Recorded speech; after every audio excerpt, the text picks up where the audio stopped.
Welcome to ChillSpill, where the deepest, darkest corners of our world come to life. Tonight, we have something special for you. A tale so terrifying, so unsettling, it'll make you rethink every subway station you walk through. Have you ever wondered what lies beneath the ground? A place where no one dares to go, yet all of us pass over without a second thought. Tonight, we explore the lonely tunnel, a place where horror waits patiently for those brave or foolish enough to wander too far. Before we begin, make sure to hit that subscribe button and activate the notification bell. We have more chilling stories coming your way. Now take a deep breath, grab a blanket, and get ready for a journey into the unknown. Meet Ethan. He's just like anyone else, a regular commuter heading home after a long day at work. But tonight, Ethan would come face to face with something that would alter his perception of reality forever. It all started with the normal hustle and bustle of the city, until the strange silence settled over the subway station. As Ethan descended the stairs, he couldn't shake the strange feeling creeping over him. Normally, the subway was a place of noise, of movement, but tonight, everything felt eerily still. The platform, usually crowded with people, was nearly empty. The faint hum of the overhead lights was the only sound that filled the air. His train was on schedule, yet something about the stillness made Ethan uneasy. He glanced at the train schedule. Everything looked normal. But as he waited, he noticed something even stranger. The lights flickered. They had never flickered before. The lights above him flickered in a series of brief, unsettling pulses before plunging the station into darkness for a split second. The chill that followed was unnatural, colder than the typical air of the underground. Then, just as quickly, the lights returned, casting long, eerie shadows across the empty platform. Ethan shrugged off the growing anxiety, telling himself it was just a glitch in the system. He pulled out his phone to distract himself, but as he did, he heard it, a soft, barely audible whisper, like the wind passing through cracks in the walls. His stomach churned, but he still couldn't find the source. With each passing second, the whispering grew, though it was impossible to tell where it came from. Was it the wind, or was it something more sinister? Ethan tried to dismiss the thought, but deep down, he knew he wasn't alone. He could feel it. Something was in the air, something unnatural. The train arrived on time, its screeching brakes breaking the silence. Ethan boarded, relieved to be moving, to be away from the oppressive stillness of the platform. He found an empty seat and sat down, his hands trembling ever so slightly.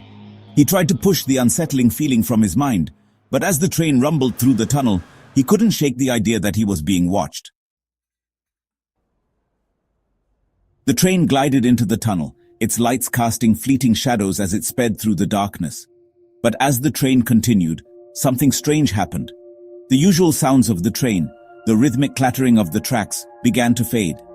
The air grew thick, heavier with every passing moment, and the feeling of being watched returned, stronger than ever.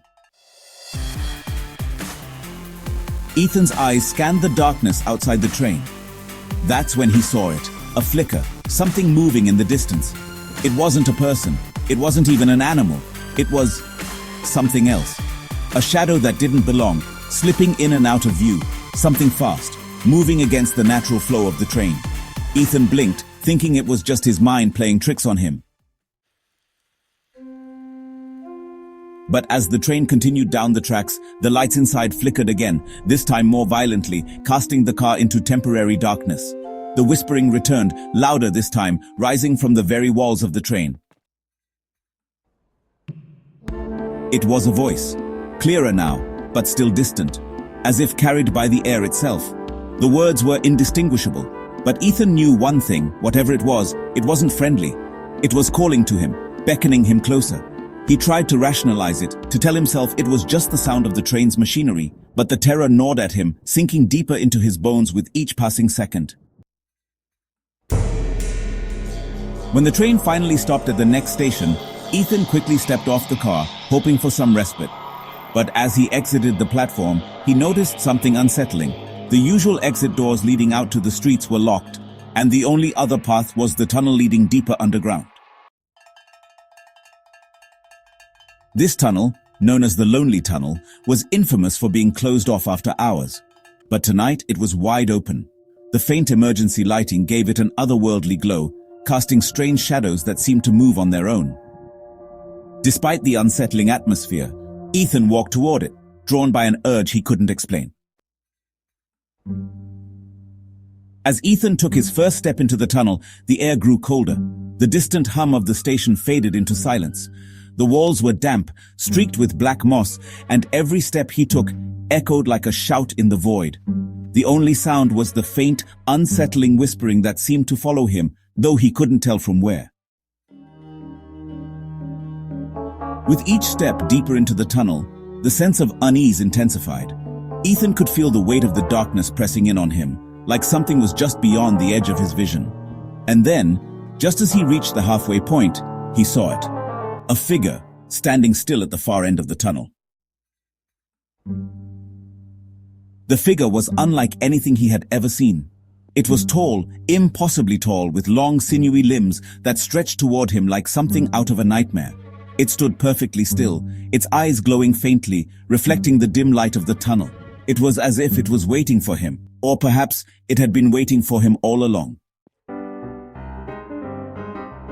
Fear surged through Ethan's veins, propelling him into motion. He turned and ran, his footsteps echoing louder as the figure began to follow, moving unnaturally fast. The air grew thick with dread, and the whispers turned into guttural, incoherent sounds that reverberated around him. He could hear it now, the sound of its footsteps, mirroring his own but somehow off, as if they didn't belong in this world. The tunnel seemed endless, stretching farther than he could comprehend, but he kept running, never looking back. Finally, Ethan reached the end of the tunnel. Before him stood a massive door, ancient and rusted, covered in symbols he didn't recognize. It was the only way out, but the door was sealed shut, impossible to open. He pounded on it in desperation, but it wouldn't budge. And then, the figure was there, right behind him. The whispers grew louder, filling his head with thoughts that weren't his own. The thing behind him reached out with its long, twisted hands, and just as it touched him, everything went black. Did Ethan survive his encounter in the Lonely Tunnel? Or was he claimed by whatever force lurks beneath the city? Some say the tunnel still calls for those brave enough or foolish enough to enter. And if you listen closely enough, you can hear the whispering, beckoning you. Thank you for watching. If you want to hear more chilling stories, don't forget to like, subscribe, and hit that notification bell. Until next time, stay safe. And remember, never wander too far into the unknown.